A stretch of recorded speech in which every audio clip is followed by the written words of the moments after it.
Torin 3 was never supposed to be a challenge. The Velmari Concord had charted hundreds of worlds, most of them teeming with wild life forms or pre-industrial civilizations. But this one lush, fractured, brimming with atmosphere and divided by squabbling tribes looked like a free harvest. No unified planetary defense, no planetary shield, no cohesive culture. Supreme Commander Grell Vach reviewed the analysis personally. It all screamed weakness. The data streams projected by the reconnaissance drones showed primitive dwellings, localized law enforcement, and an obsession with fiction. These people glorified myth over structure, instinct over strategy. That made them unpredictable, but not dangerous. The command deck of the Resolute Maw buzzed with quiet anticipation as the green light for invasion blinked to life. Grell Vach addressed his officers with the typical Velmari confidence that came from centuries of conquest. Minimal resistance expected. Proceed with light occupation units only. No need for biosuppression measures. Civilians will submit. Or scatter. His voice held no concern, only routine. The first waves dropped on rural provinces' agricultural belts mostly, with low weapon signatures and sparse infrastructure. Tall crops, muddy roads, and stone homes. Easy targets. The dropships released their squads in tight columns. Locals were herded into containment zones without incident. Some wept, some knelt. Most just stared. Velmari Advisor Nelth noted this. Reaction with amusement. They do not even bark. No fight, no protest. Their prey without teeth. That was before the incident in Zone 17. A patrol unit failed to report back. Visual logs showed the squad approaching a barn where a lone woman, later identified as Enna Dusk, was tending to livestock. Seconds later, static. No bodies were recovered. A thermal sweep of the barn showed nothing but heat vents and ruptured wall panels. Grell Vach dismissed it. One anomaly means nothing. Proceed. But anomalies stacked quickly. In Zone 8, soldiers reported stumbling into wire traps, primitive but effective. In Zone 3, their vehicles disappeared overnight, later found submerged in irrigation canals. In every sector, civilians vanished before they could be tagged or processed. Velmari drones picked up heat signatures moving underground and in tree lines. Data analysis flagged odd behavior patterns. These humans didn't scatter. They regrouped. They organized without central command. They moved like something primal had been triggered. Then came the ambushes. Not organized military ones, improvised, brutal, unexpected. Squads were struck at night, their supply crates looted, their weapons taken apart and used as bait. One Velmari lieutenant was decapitated with a shovel that had been fused with a broken power core. The autopsy revealed fragments of gardening wire wrapped in his thorax. It wasn't just desperation, it was skill. Grell Vach increased surveillance and deployed combat observers, still convinced the threat was local and finite. The observers reported worse. Children were seen assembling slingshots and firebombs. Elders conducted strategy meetings using old war maps. A teenage girl took out an armed patrol with a hunting bow.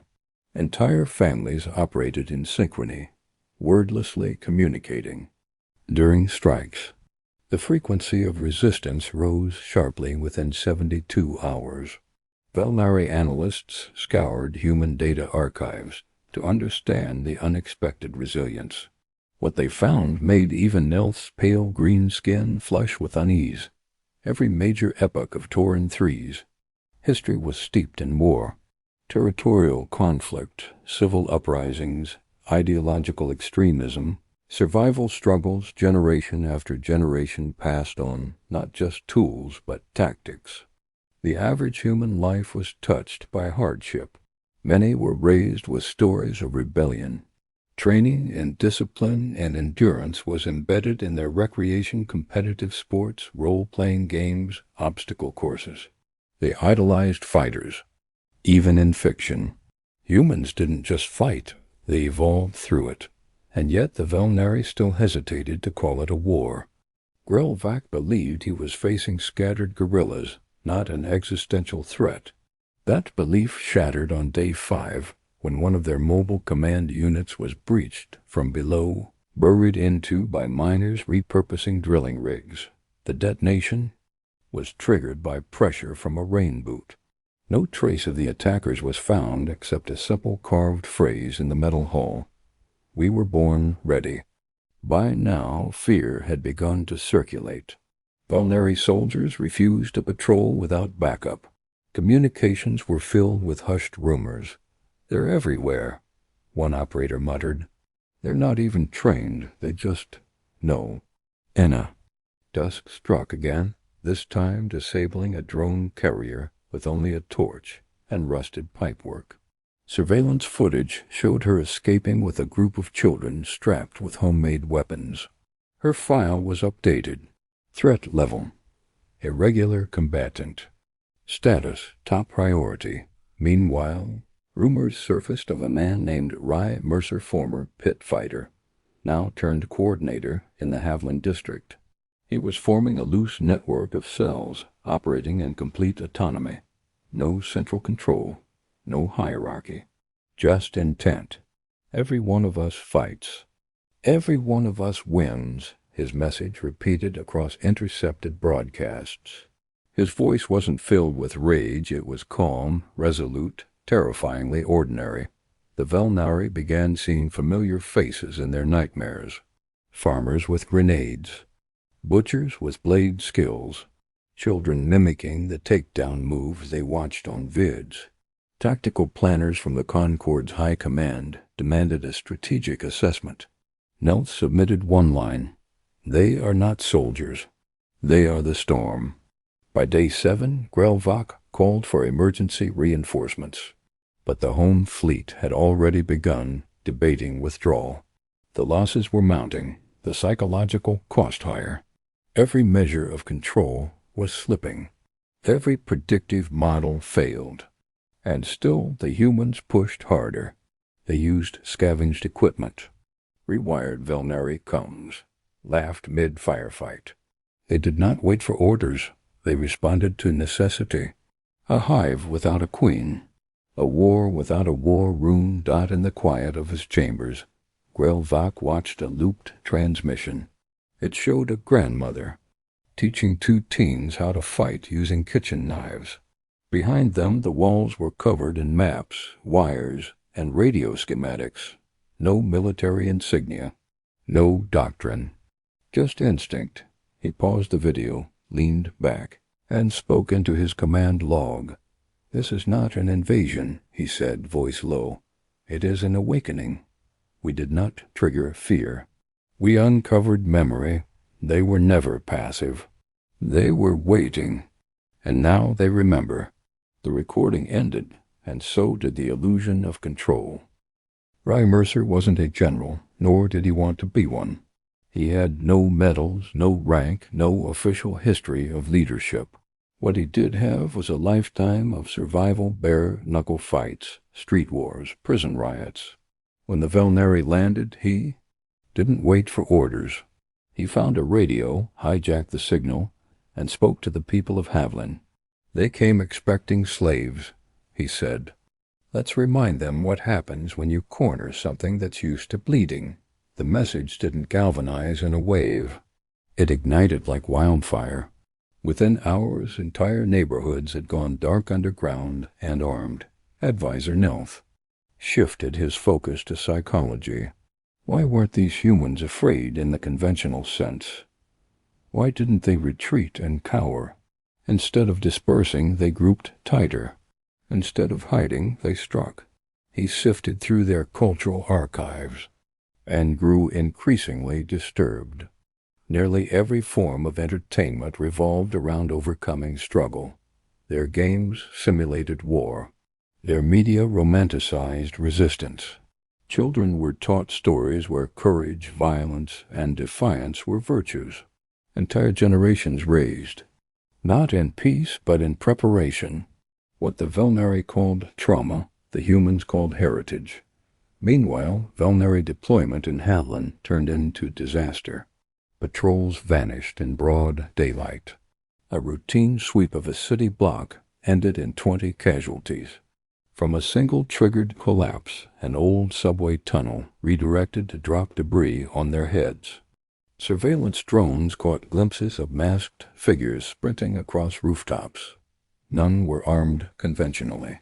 Improvised weapons, steel pipes, sharpened rebar, modified tools. And each time the Velnari returned, the methods had changed. There was no pattern to the attack's only effectiveness. One day it was sabotage, the next firebombs. Then a flash mob-style assault in the open. The only constant was that the humans always adapted. Grelvok called a war council. The data was presented without spin, 35% of light. Units had been neutralized or gone missing. 60% of captured zones were now compromised or contested. Human resistance had evolved from reactive to proactive. We're not dealing with fighters, one strategist said. We're dealing with survivors. They don't think in lines. They move like organisms, fluid, decentralized. Grelvok issued protocol slate fire escalation to full spectrum suppression, but the damage was already done. In one strike, Velnari forces attempted to secure a school in Sector Delta. It was a textbook tactic: establish dominance in a population center by converting a place of learning into a stronghold. Instead, they were met with ambushes. Chemical irritants from lab supplies, fire from repurposed Bunsen burners, and sharpened table legs wielded with precision. One officer reported being blinded by powder thrown from a classroom desk before being tackled by a teenager with no military training. Commandant Vrixen barely escaped, missing an arm and half his facial plate. He never returned to active duty. Rye Mercer sent a message that night. We don't need tanks. We have time. We don't need orders. We have instinct. His words were rebroadcast across hijacked satellites. Civilians began writing them on walls, tattooing them on skin, whispering them to children before sleep. It became a mantra, a rhythm, a signal. Every one of us fights. Every one of us wins. It wasn't bluster. It was a fact. Every sector told the same story. Humans appeared to suffer defeat, then came back sharper, faster, more creative. Nell observed recordings in horror. He saw elderly citizens dismantling plasma weapons with kitchen tools. He saw children timing supply drone routes for ambush points. He saw nurses treating wounded and laying traps at the same time. The Velnari had never faced such coordinated chaos, with no chain of command to sever, no communication lines to intercept. They couldn't control the narrative. The war wasn't being fought, it was being survived with a tenacity the Velnari psyche couldn't comprehend. Internal reports revealed something worse. Velnari troops were beginning to fracture. Some refused to leave the safety of dropships. Others faked injuries to avoid patrol. One broadcasted his own breakdown. They don't flinch. They don't hesitate. They set traps and go back to cooking dinner. They're not fighting cause they're fighting because it's what they do. A recorded interrogation captured a captured human teen laughing at his captors. You think this is new for us? We've been fighting each other for fun for centuries. Commander Grelvok ordered orbital recon to search for possible command centers. There were none. All visible hubs were decentralized. No capital, no supreme leader, no flags waving over fortresses. The resistance operated in kitchens, basements, schools, alleys. A colony that didn't need to be told what to do. Just people who understood that the only way to win was to outlast and outthink. That same day, Grelvak watched a live feed. A child dismantled a plasma turret using only a spoon and 3 feet of twine, then repurposed it as a trip mine. The child waved at the drone before vanishing into smoke. Analysts now classified the humans as a Type Zeta adaptive threat, marked not by technology, but by behavioral anomaly. Their instinct for violence wasn't a deviation. It was a baseline. One strategist put it best: they don't require warfare to organize. They require danger. Any danger. That's when they shine. Nelth compiled a dossier of cultural evidence and presented it to the High Command. Page after page showed the same pattern. Play fighting in childhood, aggressive sports, literature filled with revenge arcs and underdog victories. Training was embedded in celebration. Pain was a lesson, not a deterrent. They told bedtime stories of resilience and perseverance. Their comedians joked about tragedy. Their schools ran drills. Their families taught survival. The final nail came when Velnary officers captured a resistance runner 15 years old. He had no military background, no connection to Rai or Enna. They questioned him for 6 hours. The only thing he said repeatedly, with a broken tooth and bruised ribs: "We were ready before you got here." Back aboard the resolute Maw, Grelvak stared at the conflict map. Red zones expanded hourly. Human forces weren't pushing outward. They were absorbing territory, turning every inch into a trap. "They are not a nation," he muttered. "They are a temperament." He issued a single command: prepare full withdrawal contingency. The High Command refused. "We have not lost," they insisted, but Grelvak had seen enough. He knew now the truth the data couldn't explain. This wasn't their first war. It was just their turn. By the 9th day, the Velnary had stopped underestimating them. The resistance was no longer viewed as a ragtag rebellion, but as a planetary immune response, rapid, instinctive, and decentralized. Grelvak authorized a complete cultural deep dive, hoping to understand what twisted biological or social force had forged such combat readiness in every civilian, child, and elder they encountered. The findings horrified his analysts. These humans were not raised in peace and corrupted by war. They were sculpted by adversity from birth. Their entire history was a rhythm of struggle. No generation had known true calm. Historical records detailed children trained in archery, swordplay, and formation fighting as early as 5,000 cycles ago. Wars were constant: tribal, national, global. Even in eras of peace, they built simulations, war games, competitive sports, martial arts. Their media romanticized resistance. Their literature glorified the defiant. Even their entertainment revolved around survival, betrayal, last stands, and vengeance. One database revealed that their most watched dramas were tales of underdogs breaking systems. Their heroes die standing, one analyst wrote. They are trained to cheer not for comfort, but for perseverance. Worse still, this culture wasn't isolated to warriors. It was generational.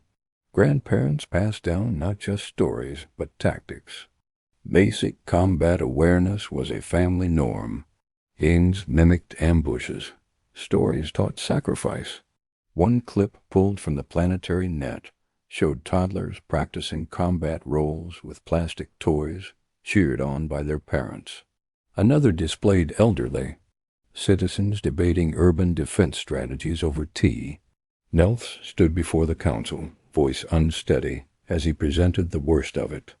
Their pain is inheritance. Their struggle is entertainment. And when they say never again, they mean it. Ry Mercer's network had now fully adapted to guerrilla command. Using hacked Velnary frequencies, his cells intercepted supply. Drops corrupted enemy communications and lured patrols into dead zones. In the dusk, coordinated sabotage efforts, specializing in infrastructure failure, disabling bridges, corrupting power feeds, and setting charges in places even Velnari sensors failed to detect. They worked without command centers, without orders, without hesitation. Across the continent, civilians carried encrypted phrases etched onto old paper, hidden behind photographs or tattoos. The codes triggered regional responses, ambushes, evacuations, coordinated assaults, all without digital trail. The Velnari war doctrine was ill-equipped to handle an enemy so diffuse. Without formal ranks or borders, their systems failed to categorize or predict human moves. Grelvok listened to audio feeds of intercepted human chatter, normal conversations laced with coded instructions, calm laughter before coordinated strikes, and even during engagements, banter that seemed to mock the Velnari's rigidity. He heard children humming while throwing explosives. He heard resistance fighters argue about food, not tactics, because instinct handled the rest. Humans didn't need orders. They reacted like muscle memory. Psychological breakdowns surged among the Velnari ground forces. Units refused to deploy. At night, entire squads reported hallucinations, phantom footsteps, voices in static, shadows that never moved but were always watching. The high command dismissed it as stress, but the soldiers on the ground called it something else. The gaze. They felt watched, hunted, not by elite warriors, but by the entire planet itself. Trees rustled with too much intent. Windows closed just before a patrol passed. Roads once empty were suddenly littered with debris strategically placed to funnel movements. Every step outside their ships became a risk. Every alley a trap. A captured soldier confessed under neural pressure. They don't even have to fight us anymore. We're doing it to ourselves. And it was true. Logistics collapsed. Morale cracked. Communications splintered. When the Velnari tried to relocate operations to orbit, resistance hackers rerouted targeting systems, causing one ship to discharge into its own fleet. Dozens of Velnari vessels left atmosphere prematurely, avoiding contact. And even above, humans found a way. One crew of former miners rigged a cargo shuttle with retrofitted weapons, launching a suicide run into a Velnari war frigate. It tore through the hull and ignited internal oxygen tanks. No one survived, but the broadcast of the collision was replayed millions of times across Torren 3. A new legend was born. The skyburners died in the mountain regions. A new pattern emerged. Locals stopped hiding and began baiting. Civilians staged decoy camps, mock command posts, false heat signatures. Velnari forces would strike only to find themselves in kill zones or surrounded by unmapped terrain, rigged with explosives. Reports began to label certain areas as no-return zones. Even reconnaissance drones refused to enter destroyed within seconds of breach. Rye Mercer, meanwhile, released another message. We don't need better weapons. We make yours better for us. It wasn't propaganda. It was proof. Human forces were now using Velnari tech more effectively than its original design. Plasma cutters turned into surgical breaching tools.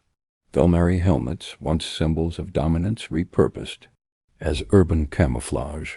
Enna Dusk was seen leading a team wearing full Velnari armor, modified to allow flexibility and speed.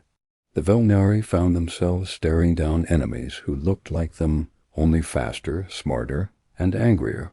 Back on the Resolute Mall, Grell Vok watched footage of a young girl barely adolescent dragging a Velnari Comes officer into a collapsed building.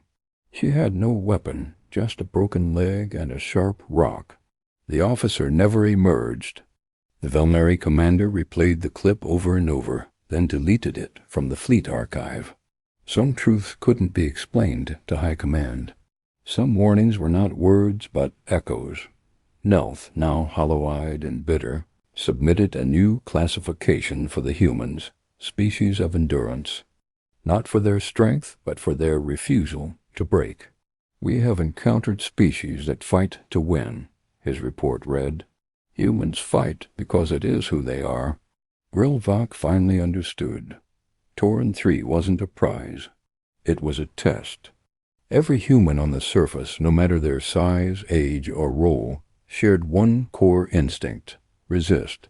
Whether with a bomb or a brick, a plan or a scream, they resisted.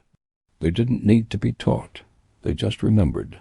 Generations of struggle had written it into their marrow. Not discipline, not patriotism, something older, something harder. When the High Command demanded an update on the ground situation, Grelvok replied only with a single sentence: "They were born for this." The last Velnari stronghold on Torin 3 fell not in a spectacular battle, but in silence.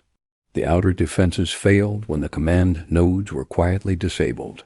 The sentry drones stopped responding. Inside, panic spiraled as the crew realized. They were alone, isolated by terrain they no longer understood, and outmaneuvered by an enemy they had never truly seen. Commander Grelvok issued the final evacuation order at dawn, but it came too late. The skies, once a sanctuary, had turned hostile.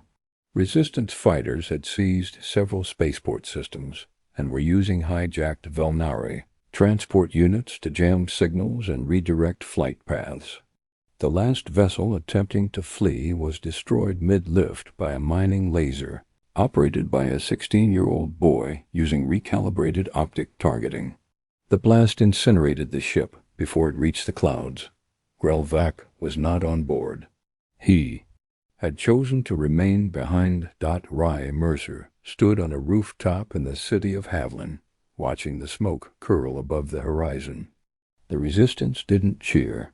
They didn't chant. There were no flags, no celebrations. Victory had not come with triumph. It had come with exhaustion. But even in that exhaustion, there was pride. They had not been saved. They had saved themselves. Enna Dusk limped through the remains of an enemy base, directing civilians on how to extract power cores from downed enemy suits. The community was rebuilding before the invaders' boots had cooled. Hospitals were already repurposed, food lines established, supply caches reorganized. No orders were needed. It was muscle memory, just like the fight had been. News spread globally, though not by any central source. Children passed on tales of heroism that weren't legends, they were family stories.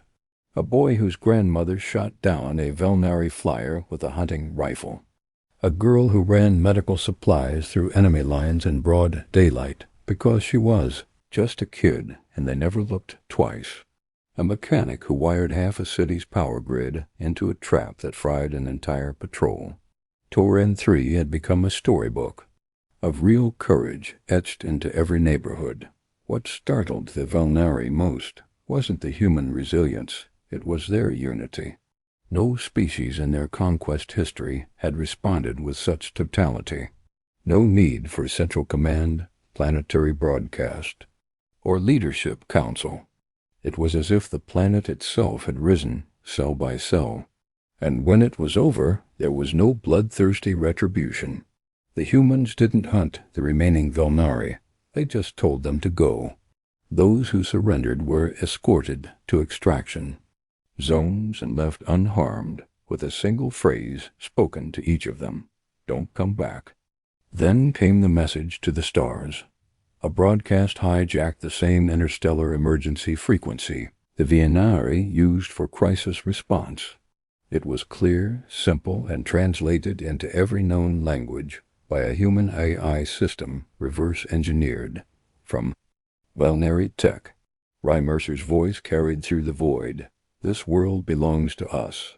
We welcome peace. We forgive silence. We remember everything else." Behind his voice played a sound the Velnari had not yet learned to understand: children laughing. Not in cruelty, not in dominance, but in genuine joy. That recording was shared across several systems before being firewalled by panicked networks. But it was too late. The reputation had spread. Valneri War Academies removed Tauren 3 from target lists. Strategists studying the failed campaign issued one conclusion: engagement with this species is high risk, hostile when provoked, terminal when underestimated. The term Tauranian syndrome was coined to explain full-scale resistance from a civilian population. In military simulations, trainees were now forced to run human encounter scenarios. None of them passed the first simulation round. The only way to win was not to attack. On Valneri Prime, children whispered about the humans like monsters in bedtime stories, except these monsters didn't eat you. They outlasted you, outsmarted you, made you question why you ever raised. Weapon. Young cadets studied human tactics. Some even emulated them. Flexible thinking, adaptation, under stress, decentralized command. But in private, officers whispered the phrase that still chilled them: they're not trained like us. They're not programmed. They're born this way. Meanwhile, on Tauren 3, life returned not to normal, but to a new version of it. Resistance cells disbanded into neighborhoods. Weapons disappeared into floorboards. Old rivalries dissolved. The people remembered what unity under pressure felt like, and while no government was declared, an understanding emerged. When the next invader came, there would be no hesitation. There never had been. And at dusk continued working on energy reclamation. Never once seeking recognition, Ry Mercer returned to teaching boxing in his old gym, though now his students included teenagers who'd survived orbital strikes. They didn't train to fight. They trained to remember. A team of engineers, mostly teenagers, released an open-source blueprint based on hijacked Valneri tech, titled simply "If They Come Again." It wasn't a threat. It was preparation. They didn't wait to be saved. They never had. And now they never would. Off-worlders occasionally tried to land on Tauren 3, afterward traders, diplomats, curious explorers. They were always greeted the same way, with calm, unarmed civilians standing at attention, watchful, kind, and still. None of them stayed long. When asked by one intergalactic journalist how they repelled an empire, an old man from Haviland simply said, "We didn't repel anything. We just survived louder than they could fight." The story of Tauren 3 became a cautionary tale across the stars. Empires debated it. Rebels were inspired by it. The lesson was etched into interstellar memory not through firepower, but through reputation. Don't invade Tauren 3. Don't provoke the humans. Don't mistake peace for weakness. Because when it comes to survival, every one of them is born combat ready.